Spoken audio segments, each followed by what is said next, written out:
চলে এসেছি আর খেলার খবর চ্যানেলে বিগ আপডেট নিয়ে। তো চলো বন্ধুরা, খুব গুরুত্বপূর্ণ আপডেট নিয়ে চলে এসেছি। ফুল ভিডিওটা দেখতে থাকো, স্কিপ করবে না। স্কিপ করলে ভিডিওর মধ্যে অনেক কিছু মিস করবে। এবং এই খেলার খবর চ্যানেলে যারা নতুন আছে অবশ্যই খেলার খবর চ্যানেলটা সাবস্ক্রাইব করে পাশে থাকা বেলাইকন ঘন্টাটাকে রং করে বাজিয়ে দাও। বেশি বেশি লাইক এবং কমেন্ট করে দাও, যাতে মোটিভেট হয়ে তোমাদের এই খেলার খবর চ্যানেলে এই ফার্স্ট আপডেট দিতে পারি। তো চলো বন্ধুরা, ফার্স্ট যে আপডেটটা নিয়ে কথা হলো, খুব গুরুত্বপূর্ণ আপডেট তোমাদের শেয়ার করতে চলেছি ভিডিওর মধ্যে।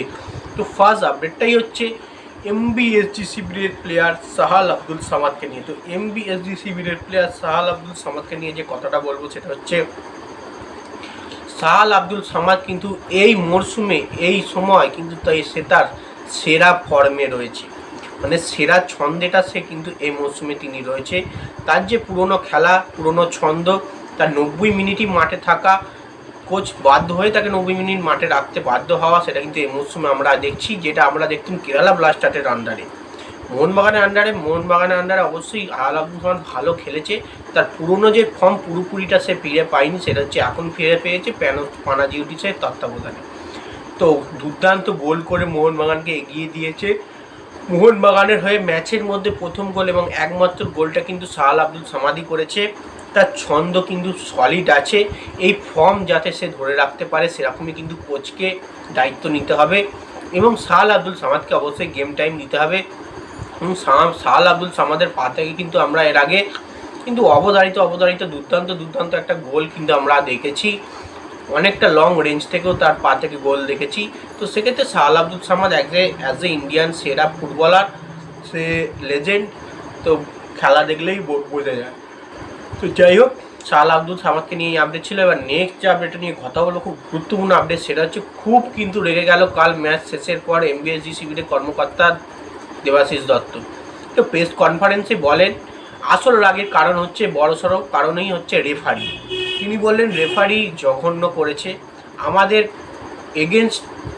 এগেনস্টে কিন্তু প্রচুর পরিমাণে আমরা ফাউল আর্ন করতে পারতাম, মানে অনেক ফাউল পেতাম এবং একটি প্ল্যান্টিও পেতাম, যেটা পরিষ্কার প্ল্যান্টি প্রথমে হাতে লাগে এবং তারপরে কিন্তু অ্যালবার্টোকে কিন্তু প্ল্যান্টি বক্সের মধ্যে ফেলে দেওয়া হয়। রেফারি খুব খারাপ রেফারি, জঘন্য রেফারিং। এরকম রেফারিংয়ের জন্য কিন্তু আজকে আমাদের ম্যাচটা ট্রাইব্রেকারে যায়, নাহলে আমরা আজকে প্রায় ম্যাচটা 3-1 গোলে হয়তো বার করে নিতে পারতাম আগেই।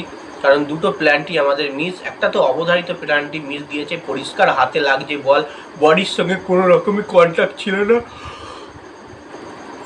বলটা।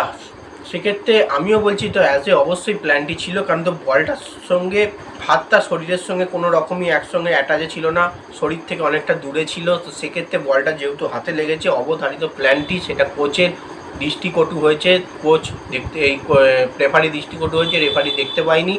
একদম বাজে রেফারিং, জঘন্য রেফারিং, এমনটাই কিন্তু মন্তব্য করেছে রেগে গিয়ে দেবাশিস দত্ত, এমবিএসজি কর্মকর্তা।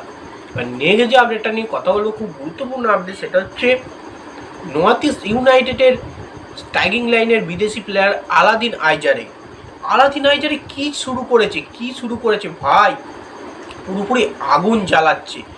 বেসিক্যালি এখনও ডুরান্ড কাপ শেষ হয়নি, এই সবে কোয়ার্টার ফাইনাল শেষ হলো, সেমিফাইনাল বাকি, ফাইনাল বাকি। 9টা গোল কিন্তু তিনি এখনই করে ফেলেছেন। গোল্ডেন বুট জেতার বড় দাবিদার কিন্তু হয়ে গেছে। তো সেক্ষেত্রে কালকের ম্যাচেও কিন্তু তিনি হ্যাটট্রিক করেছে 3 গোলে, এবং 2-1 গোলে কিন্তু শিলংলাজনের সঙ্গে কিন্তু হারছিল। তারপরে 5-2 গোলে কিন্তু তাদেরকে উড়িয়ে দেয় নর্থ ইস্ট ইউনাইটেড। আলাদিন আইজারের সেখানে 3টে গোল, অবশ্যই হ্যাটট্রিক। এবং বুঝতেই তোমরা পারছো আলাদিন আইজারে কিন্তু কি ভয়ঙ্কর রূপ নিতে চলেছে, এবং একদম যাকে বলে আগুন জ্বালানো পারফরমেন্স কিন্তু করছে আলাদিন আইজারে। তো নেক্সট এবং লাস্ট আপডেট, সেটা হচ্ছে এবার কিন্তু জামশেদপুরের দিন শেষ হয়ে গেল। জামশেদপুর বাদ হয়ে গেল আইএসএল থেকে। এবার জামশেদপুরের ওনারশিপ পুরোপুরি কিনে নিয়েছে চার্চিল ব্রাদার্স। এবার অবশ্যই আমরা আইএসএল কাঁপাতে দেখতে চলেছি চার্চিল ব্রাদার্সকে। তো চার্চিল ব্রাদার্স সদ্য আই লিগ চ্যাম্পিয়ন, দুর্দান্ত দলে কিন্তু বিদেশি প্লেয়ারও রয়েছে, কিছু 2 থেকে 3টে বিদেশি প্লেয়ার রয়েছে, এবং দলটা খুব শক্তিশালী। আইএসএলে যেহেতু তারা কন্ট্রিবিউট করবে, তারা কিন্তু আরও ভালো প্লেয়ার কিন্তু দলে আনার চেষ্টা করবে। এবং জামশেদপুরের যে সমস্ত প্লেয়ারগুলো রইল, সেগুলো কিন্তু পুরোপুরি ফ্রি এজেন্ট হয়ে গেল, তাদেরকে দলে নেওয়ার চেষ্টা করতে পারে চার্চিল ব্রাদার্স। সব রকম মিলিয়ে একটা চার্চিল ব্রাদার্স দুর্দান্ত দল নিয়ে আইএসএল খেলতে নামছে এই মরশুমে নতুন। তো দেখা যাক কেমন পারফরমেন্স করে চার্চিল ব্রাদার্স 2026-27 সিজনে আইএসএলে। যাই হোক, এই আপডেট ছিল। ভিডিওটা ভালো লেগে থাকলে লাইক কমেন্ট শেয়ার সাবস্ক্রাইব করে পাশে থেকে চলো বন্ধুরা, বাই। আমার নেক্সট ভিডিও দেখা হচ্ছে, টাটা।